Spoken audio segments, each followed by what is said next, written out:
Island, kildevandet og den klare luftsland.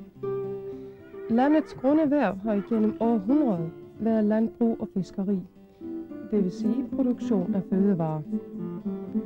Landet er i mange henseender uberørt, og fordi det er så tyndt befolket, befolkningen tæller kun 260.000, og ligger så langt væk fra andre lande, er der forholdsvis lidt forurening.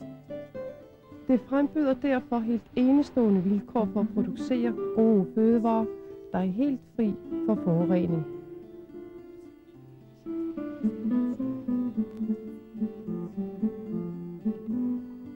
I Island er den dominerende bedriftsform familielandbruget med ret små og mellemstore enheder, hvor man anvender traditionelle produktionsmetoder sammen med moderne teknologi. Man kan derfor godt sige, at det islandske landbrug drives i vidt omfang efter bæredygtige principper. Intensiv stordrift findes ikke, og der gælder strenge regler til beskyttelse af dyrene. Landbrug i Island består for det meste af traditionelt kvæg- og fåreavl. Islandske landmænd har igennem århundreder kombineret bestande af får og køer, og gerne en vis bestand af heste, i såkaldte blandede bedrifter, som stadig er den mest udbredte driftsform. Nogle uger efter lemningen i maj bliver fårene drevet ud på udmarken, eller til fjelds, som man siger, og der går de frit rundt sommeren over indtil efteråret og næres af den kraftige og saftige vegetation.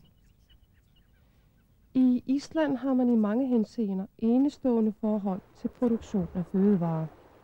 Der er rent vand og klar luft, og de mange svære problemer forurening skaber, kender man ikke. Det kolde klima beskytter landet mod forskellige plantesygdomme og insekter, og man behøver derfor at bruge kun minimale mængder af plantebeskyttelsesmidler. Brug af husdyrmedicin er under eftersyn, og anvendelse af væksthormoner er strengt forbudt.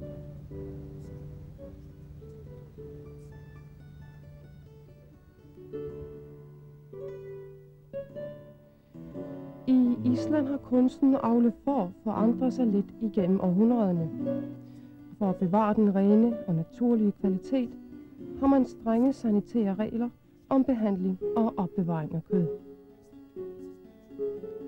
Betingelserne for korndyrkning er vanskelige på grund af det kølige klima, så de islandske landmænd koncentrerer sig på det meste om at dyrke græs, hvad landet frembyder gode muligheder for. Det islandske græs er kraftigere og bedre foder end græsset i de fleste steder i Europa. Forklaringen ligger i det stærke lys, man har i de lange sommerdage og sommernætter i Island. Disse betingelser bevirker, at den overflødiske del af græsplanten nyder livet i rigt omfang om sommeren. Om efteråret driver bønderne fårene sammen, og det kan tage op til godt en uge, før man har samlet dem alle sammen. Mange steder drives fårene sammen i fællesskab på hesteryg, og man bruger gerne fårehunde til hjælp.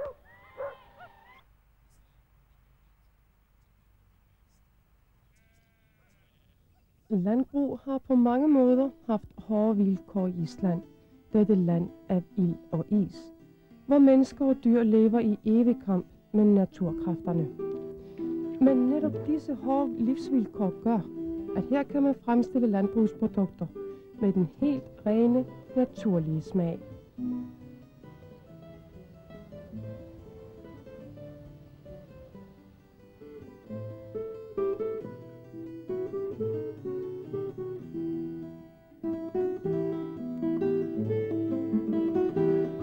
Det islandske får er i mange henseender noget særligt. Læderfår som de islandske findes kun ganske få steder i verden, for at nævne et eksempel. Forklaringen ligger i, at fårene går endnu frit og ukontrolleret på udmarken hele sommeren og ud på efteråret, ligesom de har gjort i århundredvis. Det islandske får er et såkaldt korthallefår, som tidligere var udbredt i det nordlige Europa, men nu kun findes få steder i verden.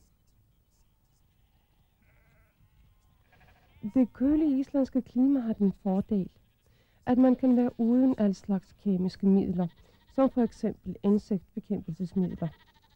Islandsk landbrug er derfor et økologisk sundt og bæredygtigt landbrug. Kulden beskytter landet mod forskellige plantesygdomme, insekter og andre plager, som landbruget i de sydligere lande kæmper med.